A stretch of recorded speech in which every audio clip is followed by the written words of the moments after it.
Men shifokorman, lekin o'z o'g'limni nogironlikdan qutqara olmadim. Ismim Aygerim, 33 yoshdaman va meni o'g'lim DTSP bilan xastalangan. 2020-yil biz erim bilan Baykonur shahriga shifokor bo'lib ishlashga keldik. Yorug' kelajak va katta oilani orzu qilardik. Men homilador bo'ldim, lekin 3 oylikda menda preeklampsiya paydo bo'ldi.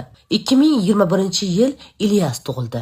Ozg'in, lekin sog'lom. Tug'ilgandan keyin 3-kuni sariqlik paydo bo'ldi. Bolaning kafti va oyoq tagidan tashqari barcha joyi sarg'aygan edi. Bu Karmer shkalasi bo'yicha 4-darajali edi. Men bilirubin testini talab qildim, lekin tug'ruqxona shifoxonasi o'g'limni davolashdan bosh tortdi. Hatto qon namunasini ham olmagan. Bunday sariqlik bilan majbur bo'lsa ham ular xona yo'q deb bizni chiqarishdi. Ijaraga oladigan fotochiroq ham qidirdik, topa olmadik. Tug'ilgandan keyin 5-kuni o'g'lim kechqurun uyg'onmadi. U letargik edi. Terisi binafsha ko'k rangga aylangan edi. Tez yordam chaqirdik va bizni yana o'sha tug'ruqxonaga yotqizishdi.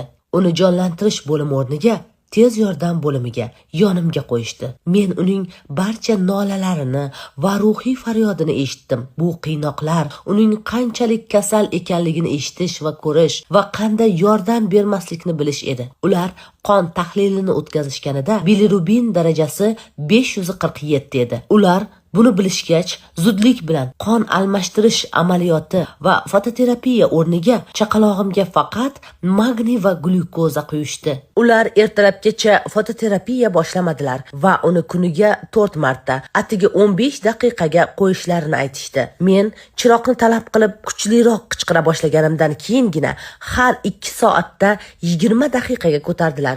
Garchi standartga ko'ra bunday bilirubin darajasiga ega bo'lgan bola tunu kun chiroq ostida bo'lishi kerak.